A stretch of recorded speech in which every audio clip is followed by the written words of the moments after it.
1,99,999 योनियां cut चुकी हैं। ये आखिरी योनि है। 84 लाखवें नंबर की योनि है मानव का शरीर, मनुष्य।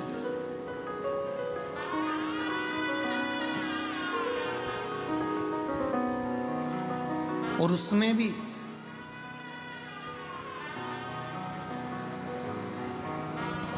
भगवान ने जो ये चमड़ी हमको दी है, ये खाल हमको दी है, जो ये कवर चढ़ाकर हमको भेजा है, ये हमारे पूर्व के कोई पुण्य होंगे, पूर्व का कोई कर्म होगा जिसके कारणवश हमको मिला। पूर्व का पुण्य।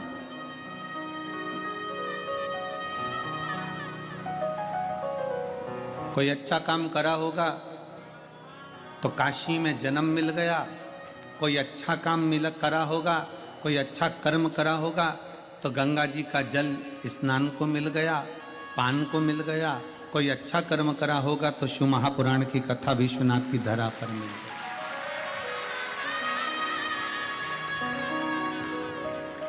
कोई कर्म हमारी जिंदगी का पूर्व में अच्छा हो गया होगा, जो आप और हम सब इस माँ गंगा की गोद में बैठकर कथा सुन रहे हैं। पूर्व कर्म।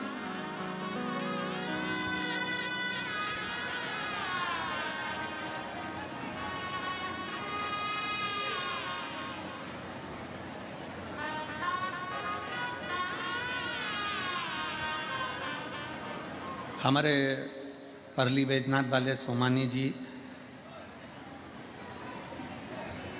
सोनी जी को खबर करे से बाबा की कृपा ऐसी हुई, सब सतुआ बाबा जी के यहाँ गए और वहाँ जाकर बातचीत हुई। और शंकर भगवान डमरू बजाने वाला जब बैठा हुआ है, मेरा विश्वनाथ स्वयं दुनिया को कभी अनाथ नहीं छोड़ा उसने, वो सबको अपना लेता है। तो इस कथा को भी बाबा ने अपना लिया शिव कृपा से। और क्यों ना करता।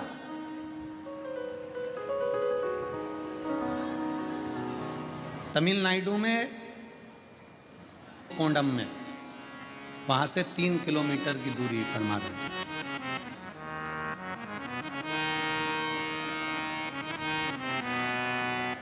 का ये वो मंदिर है जो हमको ज्ञान देता है कि जिंदगी में कभी हारना नहीं। ऐरावतेश्वर महादेव जैसे बाबा विश्वनाथ प्रेरणा देते हैं कि तुम चिंता मत करो, चिंतन करो, मैं बैठा हूं। जब बाप के घर में आओ तो खूब एंजॉय करो, खूब आनंद में रहो और अपनी जिंदगी जियो।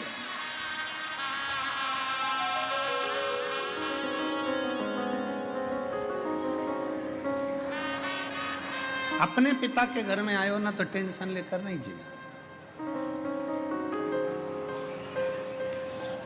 पति अपनी पत्नी को मायके भेजता है, और मायके भेजता है तो वो पत्नी से कह दे कि मायके जा रही हो, सुनो इतना घूंघट करके रहना मायके में, इतना घूंघट। मायके जा रही हो, बोलो मायके में बेटी इतना घूंघट करेगी क्या? जम के बोलो जरा, जम के। नहीं। ससुराल में सबको खिलाकर खाती है और मायके में भाभियां भोजन बनाकर देती और ननंद पहले खाती है। मायके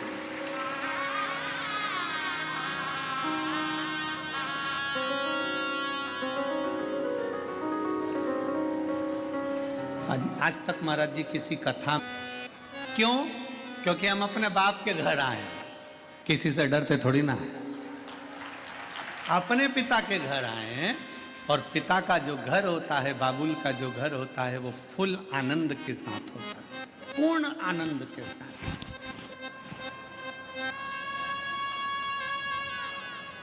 अभी जाते जाते हमने गंगा जी के घाट पर मणिकर्णिका पे देखा, 2 मुर्दे, 2 अर्थियां बंदी बंदाई रखी थी।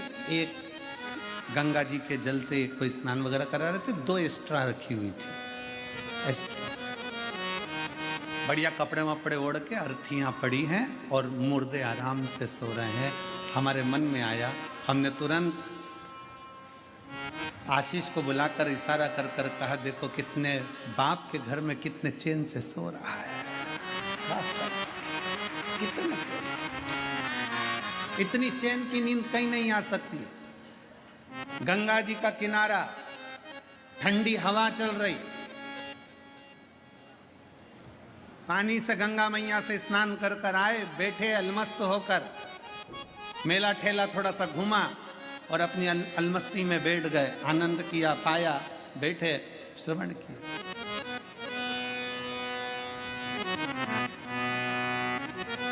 ये पिता का घर। विश्वनाथ जी की कथा, बाबा विश्वनाथ हमको कहते हैं कि तुम अपने पिता के घर में हो, भरण पोषण की जवाबदारी सब उस शंभू की है। सारी जवाबदारी मेरे शंकर भगवान की, सारी।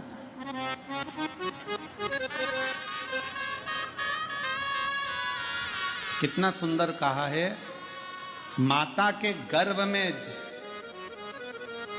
जब जीव आता है, माँ के गर्भ में जब कोई बच्चा प्रवेश करता है, माता के गर्भ में जब कोई जीव प्रवेश करता है, माता के गर्भ में जब वो आता है, उस दिन से जीव जब माँ के गर्भ में प्रवेश करता है, उस दिन से मेरा विश्वनाथ उसके भरण पोषण की जवाबदारी ले लेता है। और मरता है, प्राण छूटते हैं, उस दिन तक मेरा बाबा विश्वनाथ कहता है तुझे चिंता की करने की जरूरत नहीं है। माता के गर्भ में भी पेट मैंने भरा है, तो मरने के बाद तक की जवाबदारी मेरी है कि तुझे पार भी मैं ही लगाऊंगा, मैं ही लगाऊंगा, कोई दूसरा नहीं लगाता। भारत की भूमि एक ऐसी भूमि है, सभ्यता की भूमि, संस्कृति की भूमि, संस्कारों की भूमि, सनातन धर्म की ये धरा भारत की भूमि एक ऐसी भूमि है जिस भारत की भूमि पर व्यक्ति कहीं पर भी मरे पर उसके नाम के आगे स्वर्गवासी लिखाता है। स्वर्गवासी कहीं पर भी मरे, क्योंकि भारत की भूमि पर मरने के लिए, भारत की भूमि पर मरने के लिए तो विदेशी भी तरसते हैं कि हमारे प्राण अगर छूटें तो भारत की भूमि पर छूटें। और भारत की भूमि में भी अगर कोई इच्छा रखता है कि मेरे प्राण कहीं छूटें तो वो गंगा का घाट हो और काशी की पवित्र भूमि हो, वहां छूटे। बोल बम का नारा है, सारी समस्या का हल।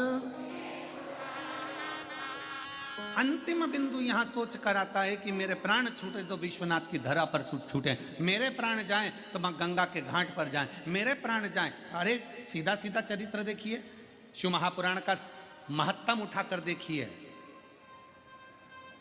बिंदुक की धर्म पत्नी चंचुला, बिंदुक प्रेत योनि में पड़ गया।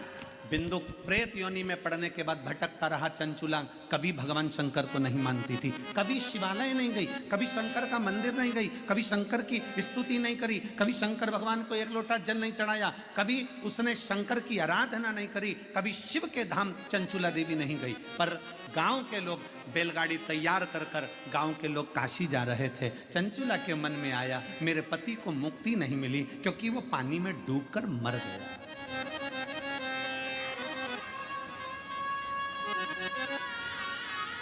पानी में मरा हुआ, सर्प के डसे से मरा हुआ और स्त्री के हाथ से मरा हुआ मुक्त नहीं होता, मुक्त नहीं होता, उसकी मुक्ति नहीं हुई।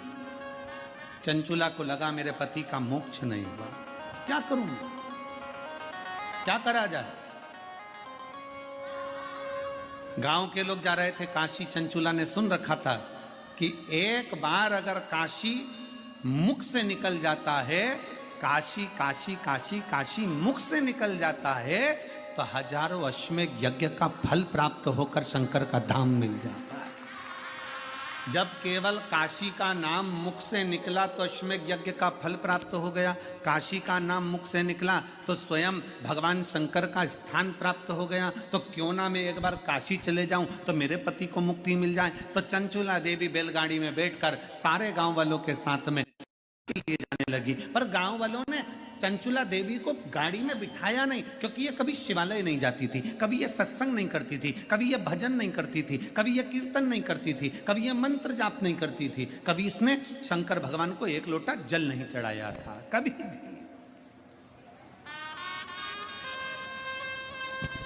पर आपको कल की कथा में कहा था 25 किलो मिर्ची में 4-5 मिर्ची सड़ी निकल जाए, एडजस्ट करिए। 25 किलो आलू में 2-5 आलू बेकार निकल जाए, कोई बात नहीं। 4-5 किलो टमाटर में 2-4 टमाटर बेकार निकल जाए, कोई बात नहीं, उनको स्वीकार करिए। उसी तरह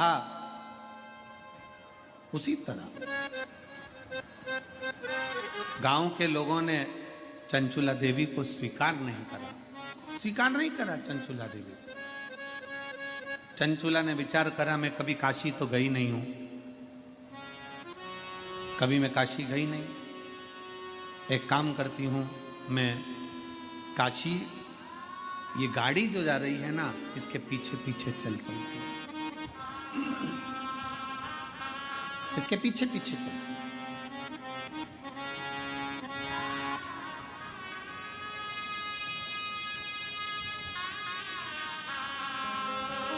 भाव था चंचुला का, दिल से। कभी शिव को नहीं देखा था चंचुला ने, कभी शंकर का भजन नहीं करा था चंचुला ने, कभी शिव की स्तुति नहीं करी थी चंचुला ने। चल पैदल जा रही है, गाड़ी में नहीं बिठाया है चंचुला को, पैदल। शंकर भगवान, मेरे विश्वनाथ, मेरे शंभू जब अपने पास बुलाते हैं ना किसी को, तो उसका पूर्व का सारा पाप पहले काट देते हैं, तब भगवान विश्वनाथ की धरा पर बुला पाते। उसके पूर्व का पुराना सारा पाप काट दिया उसको, पैदल चलाते चलाते। चल, गाड़ी आगे आगे चल रही है, चंचुला देवी पीछे पीछे चल रही हृदय से। और कोई जाए जो काशी में मेरा देगा ले जा, कोई जाए जो काशी में, साउंड सेट नहीं है बिल्कुल, ले, आवाज क्लियर नहीं आ रही है, फैल फैल के आ रही है। कोई जाए जो काशी में मेरा देगा ले जाना, कोई जाए जो काशी में ले। ये कहना काशी वाले से तुम्हारी आती है, ये कहना काशी वाले से तुम्हारी। सारे बक्से बंद हैं, सारे बक्से बंद हो गए अंदर के।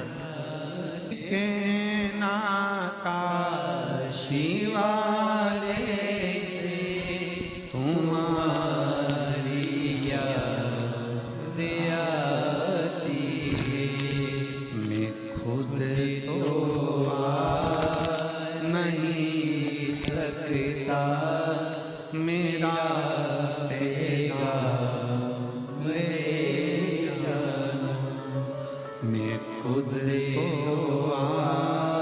नहीं सकता, मेरा देगा ले जाना, कोई जाए जो काशी में मेरा देगा ले जाना। भगवान मेरे विश्वनाथ, मेरे शंभू अपने नजदीक में जब बुलाते हैं तो सारे पापों को काट देते हैं।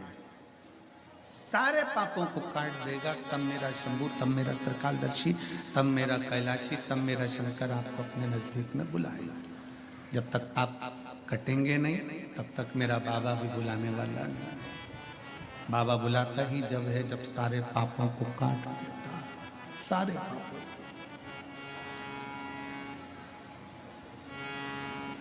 काशी से जाने के बाद घर पे जाके बड़े खुश होना कि मुझे विश्वनाथ जी ने दर्शन दिया। कब दिया? जब मेरी जिंदगी के सारे पाप कट गए तब दर्शन।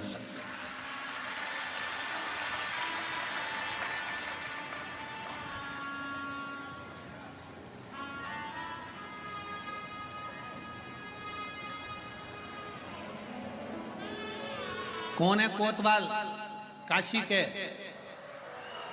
जम के बोलो जरा। काल भैरव। जब ब्रह्मा जी का सिर काटने के लिए भगवान शंकर ने काल भैरव को प्रकट करा अपना अंश,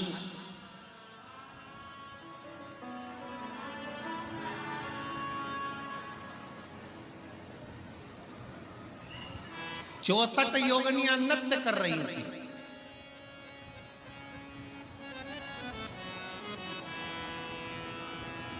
खप्पर भरने वाली मां कंकाली काली भी नृत्य कर रही थी। नृत्य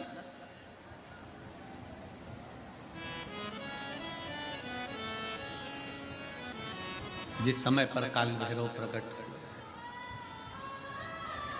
64 योगिनियां नृत्य कर रही हैं, मां कंकाली काली भी नृत्य कर रही है, देवियां सब प्रसन्न है, देवता स्तुप्त हैं। और शंकर भगवान मंद मंद मुस्कुराते हुए काल भैरव को प्रकट करते हुए कहते हैं, काल भैरव। काल भैरव पूछता है, मेरे को प्रकट करने का कारण क्या है? क्यों प्रकट किया? किस लिए? किस लिए?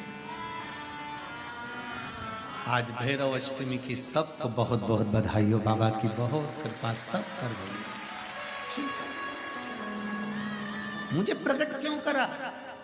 किस लिए प्रकट किया?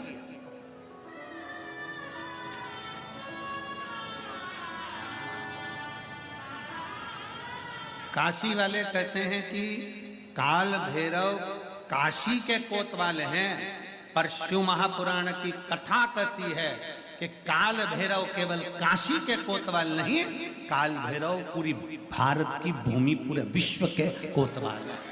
पूरे विश्व के मृत्यु लोक में जो जन्म लेता है, शास्त्र कहता है, हमारे शास्त्र वर्णन करते हैं, ब्रह्मा ब्रह्म लोक में विराजमान है, भगवान विष्णु वैकुंठ लोक में विराजमान है, भगवान शंकर मृत्यु लोक में विराजमान है। भगवान शंकर अपने नेत्र बंद कर कर बैठे रहते हैं। मां सती ने, माता पार्वती ने शंकर भगवान से पूछा था, इस काल भैरव को क्या केवल ब्रह्मा जी को मारने के लिए, ब्रह्मा जी का सिर काटने के लिए प्रकट करा आपने? क्या इस काल भैरव को केवल अंधकासुर के वध के लिए प्रकट करा तुमने? क्या इस काल भैरव को केवल दुष्टों के संहार के लिए प्रकट करा आपने? शंकर भगवान कहते हैं, नहीं पार्वती, ब्रह्मा का सिर तो मैं भी काट सकता था, अंधकासुर को तो मैं भी मार सकता था, पर काल भैरव को मैंने इन दुष्टों के संहार के लिए प्रकट नहीं करा है। पार्वती, जब मैं नेत्र बंद कर कर बैठूंगा तब साधना में लीन रहूंगा। मृत्यु लोक से कोई अपने प्राणों को त्याग कर जब जाएगा तो मेरा काल भैरव उसकी हाजिरी बजाता हुआ आगे आगे चलकर बताएगा कि इसने शिव को एक लोटा जल चढ़ाया।